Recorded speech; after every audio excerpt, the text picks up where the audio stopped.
नमस्कार, आदाब, सत श्री अकाल। आज हमारे साथ हैं वीके त्रिपाठी।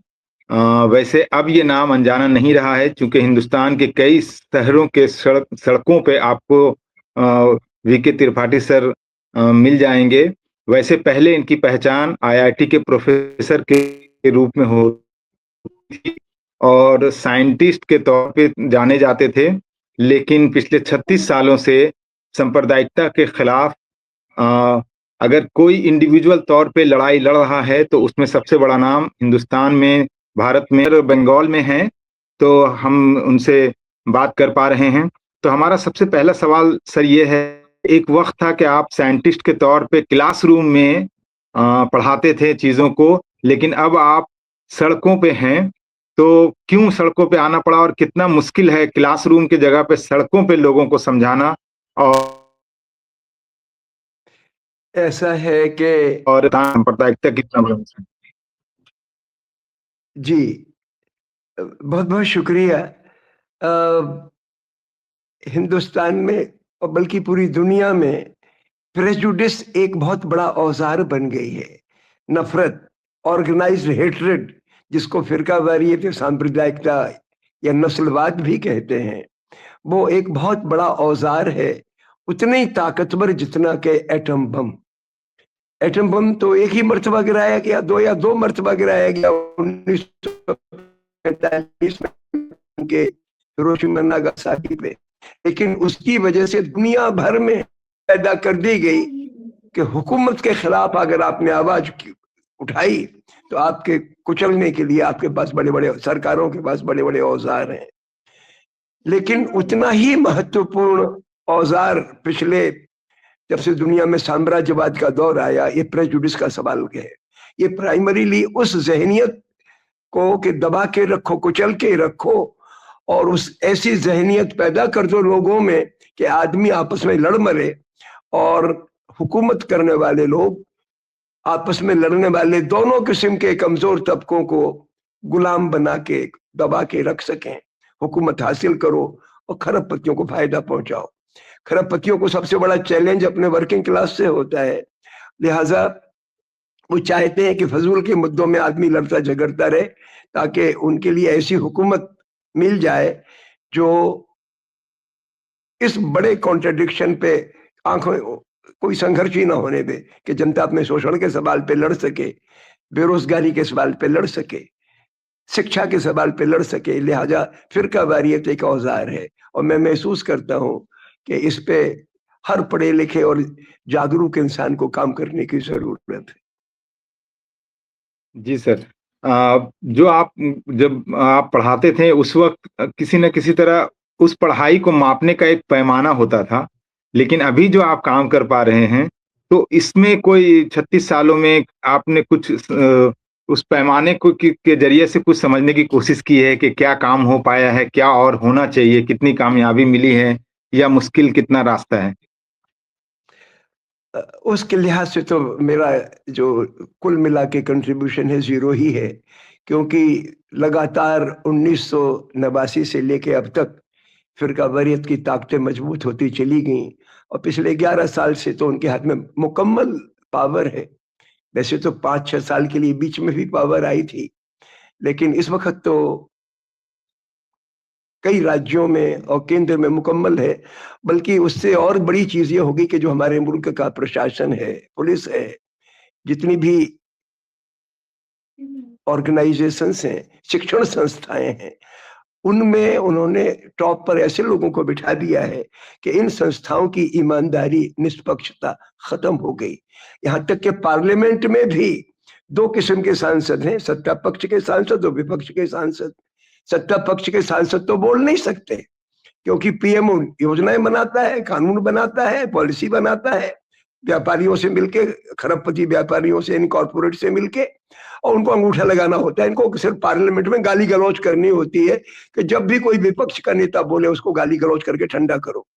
इनका काम कुल मिला के इतना रह गया है और विपक्ष के सांसदों को हुकूमत की तरफ से, स्पीकर की तरफ से अड़चने आ जाती कि बोलो नहीं, चर्चा मत करो। लिहाजा एक खौफ का माहौल मुल्क में है, संस्थाओं के का खौफ, पुलिस का खौफ, प्रशासन का खौफ, और गांव-गांव में 10-10, 20-20 लिंच करने वाले लोग खड़े कर दिए हैं। तो इसलिए सूरत तो बहुत खराब है। अब इस पैमाने पे मैं अपने कंट्रीब्यूशन को आंकूं तो ना तो मैं लिंचिंग रोक सका, ना मैं इनकी पॉलिटिकल पावर को रोक सका, ना इनके पीछे जो बहुत बड़ी ताकत कॉर्पोरेट वर्ग की है, जिसके हाथ में मीडिया वगैरह, उसको रोक सका। तो उस पैमाने पे तो मैं फेल हूं। लेकिन एक सुकून है कि हिंदुस्तान के अवाम में जहां मैं जाता हूं उसमें सिग्निफिकेंट लोग ऐसे मिल जाते हैं जिनको इंसान इंसान दिखता है और वो चीज मरी नहीं है। तो उस ताकत को जिंदा रखने में मैं थोड़ा बहुत मेरा कंट्रीब्यूशन मैं मानता हूं कि मेरा रहा है। मैं गुजरात जाता हूँ, आसाम जाता हूँ, अभी पश्चिम बंगाल आया हुआ हूँ, और तमाम जगह जब साउथ में कालीकट वगैरह गया तो वहां पे मुझे ऐसे लोग मिले, और मेरे जाने से उनको तो क्या ताकत मिली, लेकिन मुझे जरूर ताकत मिली, और थोड़ा बहुत उनको भी कुछ लगा ही होगा। तो इस तरीके से कुछ काम करता हूँ। जी।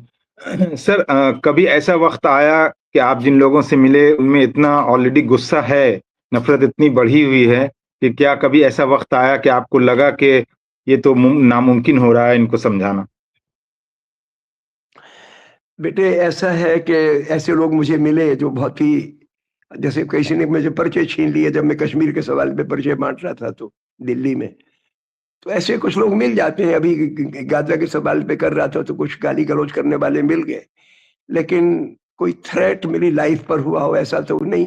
लेकिन अगर मुझे एक ग्रुप एग्रेसिव मिला तो उससे 10 गुने ज्यादा लोग मेरी बात को समझने वाले भी मुझे मिले। ये जरूर है कि रईस तबकों में उनकी तादाद कम है, लेकिन कमजोर तबकों में इंसानियत अभी जिंदा है, और उन्हीं में ज्यादातर मैं परिचय बांटता हूं। मैं चाहता हूं कि जो एक्सट्रीमिस्ट बन चुके हैं, जिनके दिमाग नफरत से बिल्कुल लबालब भरे हैं, उनमें तो मैं वक्त जाया ना करूं। लेकिन रईस तबकों में भी 10% मुझे अच्छे लोग मिल जाते हैं, पढ़े लिखे तबकों में भी 15-20% अच्छे लोग मिल जाते हैं, और मैं चाहता हूं कि वो लोग अपनी जुबान खोलने की हिम्मत पैदा करें, और यही काम चल रहा है। जी। वैसे तो आप देखिए, इतने प्यार से आप मुझे एड्रेस कर रहे हैं, मुझे ये इसी तरीके से आप सड़क सड़क पे भी स्ट्रेंजर से मिलते होंगे, लेकिन इसके बावजूद आपको भी ऐसा लगता होगा कि भारत का, हिंदुस्तान का एक बड़ा तबका जो है, वो आप अपने तरफ से भी कोशिश कर रहे हैं और वो सारी चीजें देख पढ़ रहे भी हैं, सुन भी रहे हैं, लेकिन उनमें एक साइलेंस है, उनमें एक चुप्पी है। तो उसको लेकर के आप क्या सोचते हैं? उसी को तो हिलाने की जरूरत है, वो चुप्पी तोड़ने की जरूरत है। इस वक्त तो बहुत कई सेकुलर माइंडेड लोग भी अंदर से सेकुलर हैं, लेकिन भाई उनको अपनी परिवार को चलाना है, गुजारा करना है, नौकरी चलनी चाहिए, तो वो खामोश है इस वक्त। लेकिन जमीनी स्तर पर मैं चाहता हूं कि आप हुकूमत के खिलाफ बड़ा आंदोलन भले ही खड़ा ना कर सकें, लेकिन अवाम में तो ये घृणा का जो पॉलिटिकल धर्म के नाम पे घृणा आ रही है, धार्मिक इदारों के जरिए जो आप नकली आडंबर खड़े कर दिए जाते हैं, उनको आप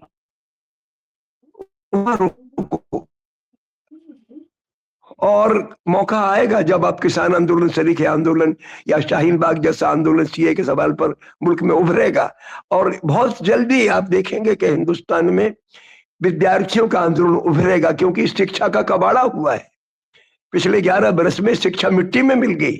शिक्षा का एसेंशियल एलिमेंट होता है रिसर्च।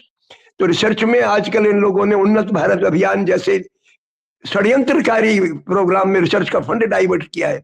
वैसे भी हमारे मुल्क में जितना जीडीपी है उसका कुल मिला के 0.7% रिसर्च पे खर्च होता है। अच्छी रिसर्च होती तभी अच्छी पढ़ाई होती है, कॉलेजों की पढ़ाई, यूनिवर्सिटीज की पढ़ाई। पूरी दुनिया में चाइना में 2.5% के करीब उनके जीडीपी का रिसर्च पे खर्च होता है। अमेरिका में भी इसी पैमाने पे खर्च होता है, जबकि उनका जीडीपी खुद भी अवाम से कई गुना ज्यादा है। तो अगर हम शिक्षा में रिसर्च को बढ़ावा न देके दीगर चीजों में पैसा बर्बाद करेंगे, नफरत के प्रोग्राम चलवाएंगे, संकीर्णता की या दिमाग को कैद करने के प्रोग्राम चलवाएंगे तो हिंदुस्तान मिट्टी में मिलेगा और बच्चों में निराशा पैदा हो रही है।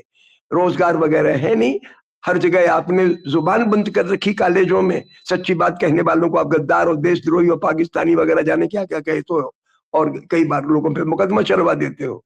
तो ये चीज विद्यार्थियों में विद्रोह पनप रहा है। मुझे लगता है कि हम लोग उसमें अहिंसा का पालन करें और उसकी तैयारी अपन को करनी है। जितने भी सेकुलर माइंडेड लोग हैं इस वक्त भले ही खामोश हो, लेकिन वो प्लीज अपने अंदर एक सलाहियत पैदा करें कि अहिंसक प्रोटेस्ट होता कैसे है। शाहीन बाग की लड़कियों से सबक सीखें, किसानों से सबक सीखें। इन्होंने जो आंदोलन चलाए 5 बरस पहले, गजब के आंदोलन थे। तो उस तरीके से अपन को संयत रह के काम करना है। वो मेरे ख्याल से पनपेगा वो आंदोलन। जी, आप तो गांधीयन वे में बिलीव भी करते हैं। इनफैक्ट आपके फादर भी जो हैं वो उनसे इंस्पायर्ड थे, गांधी जी से। तो लेकिन आप ये देख पा रहे हैं कि आने वाले वक्त में हिंदुस्तान में एक बड़ा इनकलाब आ सकता है स्टूडेंट्स के तरफ से, जो चीजें उनके साथ हो रही है। इंडिया में क्रिटिकल थिंकिंग को खत्म की जा रही है। तो आप ये देख पा रहे हैं कि एक बड़ा उनके अंदर बेचैनी है और ये कभी भी कोई भी शक्ल ले सकता है। ऐसा है कि जुनून एक टेम्परेरी फेज होता है किसी भी इंसान की जिंदगी में, किसी भी मुल्क की तारीख में भी, जिंदगी में भी जुनून लंबा टिकता नहीं है। विद्यार्थियों की आंखें खुल रही हैं, खुलेंगी, अभी तो कम खुली हैं, आगे और खुलेंगी, कि उनको अपने पांव पे खड़ा होना है। गुलामों की तरह लिंचिंग करके शाबाशी हासिल करने कितने दिन हासिल करोगे, कितनों को मारोगे? आखिर आपको अल्लाह ताला ने, भगवान ने इंसान बना के धरती पे भेजा है। आपके अंदर मोहब्बत का समंदर है, आपकी आंखों को सच देखने की सलाहियत भी है, लेकिन प्रेजुडिस ने आपकी आंखें अंधी कर रखी है। आंखें खोलो, ये जल्दी होगा, क्योंकि 10-11 साल का पीरियड बहुत है। जुनून में आप उबल रहे हो, उस जुनून से आप मिट्टी में मिल रहे हो, आपकी क्रिएटिविटी खत्म हो रही है। तो इस लिहाजा में अंदाज है कि ये आंदोलन अब इस वक्त का तो नहीं कह सकता कब उभरेगा, लेकिन विद्यार्थियों की तरफ से विद्रोह होगा। अभी मनरेगा का सवाल सरकार ने मनरेगा खत्म किया, मुझे लगता है कि किसानों का सवाल भी फिर से खड़ा होगा। तो इस तरीके के चीजें पनप रही हैं जिसमें फिरकावारियत और सरकार के जुल्म, जो प्रो कॉर्पोरेट पॉलिसीज हैं, ये दोनों का गठबंधन है इस वक्त। तो कॉर्पोरेट वर्सेस कम्युनल नेक्सस, ये जो है वो धीरे धीरे, मेरा समझता हूँ, जनता इसके खिलाफ खड़ी होगी। जी, लेकिन आप सर जो काम कर रहे हैं वो पर्सनल लेवल पे कर रहे हैं। कभी आपने कुछ ऐसा सोचा कि कुछ इंस्टीट्यूशन का फॉर्म दें? कोई आपके बाद की लेगेसी क्या होगी? ये कैसे जारी रह पाएगा? कभी इस तरफ सोचा या कुछ कर रहे हैं इस बारे में? बेटा, मैंने ये देखा है कि पूरे हिंदुस्तान में मेरे जैसे तमाम लोग हैं, और हमारा भी छोटा सा एक ग्रुप है, सद्भाव मिशन। इस तरीके जी, के सैकड़ों ग्रुप्स हैं। लखनऊ में एक रूपरेखा वर्मा है, वो साझी जी, दुनिया करके चलाती हैं, और तमाम ग्रुप्स हैं। हर्ष मंदिर का एक ग्रुप है। ऐसे तमाम लोग बड़ी निष्ठा से कारवां मेरे से मोहल्ला। 100 गुना इफेक्टिव हैं। यहाँ पे मनीषा बनर्जी है शांति निकेतन में, और तमाम लोग हैं। तो इस तरीके के ये लोग, जो हजारों ग्रुप्स हैं जो अपनी जमीनी तौर पे काम कर रहे हैं, इनकी तादाद इससे भी 100 गुनी बढ़ाने की जरूरत है, और बढ़ेगी।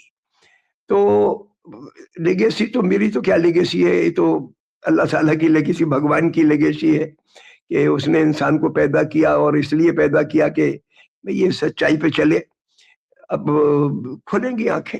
मुझे लगता है कि ये सब जितने छोटे छोटे संगठन है, एक जमाना आएगा, और जल्दी आएगा, जब ये मिलजुल के कोऑर्डिनेटेड तरीके से काम करेंगे तो इंकलाब पैदा होगा मुल्क में। जी, आप 77 साल के हैं। एक अगर इसको अभी तक ये समझा जाए कि एक अकेली लड़ाई लड़ रहे हैं और एक तरफ अभी आपने बताया ही है, और मेरा उससे एक सवाल था, लेकिन फिर भी अगर उसको फिर से दोबारा अगर आप बता सकें, कितना बड़ा चैलेंज है कि एक तरफ एमपी एमएलए से लेकर सीएम पीएम तक जो है नफरत फैलाने में लगे हुए हैं, और आप इस उम्र में जारी रखे हुए हैं। हम तो उम्मीद करते हैं कि इससे बड़ा बदलाव आ जाए, लेकिन फिर भी कितना बड़ा चैलेंज है ये? बेटे, मैं उसको अलग तरीके से देखता हूँ। ऐसा है जी, कि गांव-गांव पीछे नफरत करने वाले लोगों का हिंसक कैडर है जो लिंचिंग करके खुश होता है, त्याली पीटता है, पिटवाता है। मंदिरों वगैरह में दिखावे के बड़े बड़े प्रोग्राम होने लग गए हैं, लेकिन इस ऊपरी चीज के पीछे हिंदुस्तान के अवाम को जाके देखो। तो मैंने पिछले 1.5 बरस में जब चुनाव हो रहा था लोकसभा का, उस वक्त घूमा तो मैंने देखा कि हिंदुस्तान का दलित समाज, हिंदुस्तान की ये आदिवासी, हिंदुस्तान के मुसलमान, हिंदुस्तान के ईसाई, हिंदुस्तान के सिख और बड़ी बिरादरी के गरीब, ये बिल्कुल अछूते हैं अयोध्या से, जो आंदोलन वगैरह पे मंदिर का उद्घाटन वगैरह हो रहा है। और इनको मैं मोटी बात कहता था कि देखो भाई, मंदिर हिंदुस्तान में जो बड़ा मंदिर है वो आम आदमी की पहुंच से बाहर रहा। आपने बना तो दिया, लेकिन आपने पूजा नहीं कर सके। आपने तो किसी पेड़ के नीचे थोड़े पत्थर रख लिए, उन्हीं को आपने अपना देवता मान लिया, माता मान लिया, उसकी पूजा की आपने, उसी से आपको सुकून मिला, उसी से आपकी इंसानियत जिंदा रही। इन बड़े बड़े मंदिरों ने तो 2 काम किए, एक तो इलीट क्लास का महिमा मंडन किया, उसमें जमींदारों का, राजा महाराजाओं का तो महिमा मंडन किया, व्यापारियों का, और कट्टर जातिवाद को पनपाया। और ये बात रग रग में, मैंने मतलब बुंदेलखंड से लेके दिल्ली में तमाम बस्तियों में जब मैंने पर्चे बांटे इस सवाल पर, तो वो लोगों के समझ में आई। तो ये चीज ऊपर आपको दिखता है कि साहब हर चीज हम वी हैव लॉस्ट एवरीथिंग, अभी हमने लॉस्ट नहीं की। हमें सलीके के मुद्दे उठाने हैं, आवाम को जगाना है, और वी विल सक्सीड। इतना ही चाहिए कि अगर उनके गांव पीछे 20 लिंचिंग करने वाले स्क्वाड खड़े कर लिए हैं, हमें 2 सच बोलने वाले आदमी चाहिए।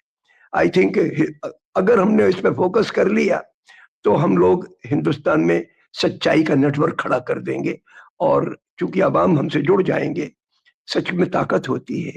इसलिए मुझे प्राइम मिनिस्टर और चीफ मिनिस्टर और उनका पूरा कैडर क्या कर रहा है, गलत कर रहा है, लेकिन उस गलती को रोकने की ताकत जनता में है।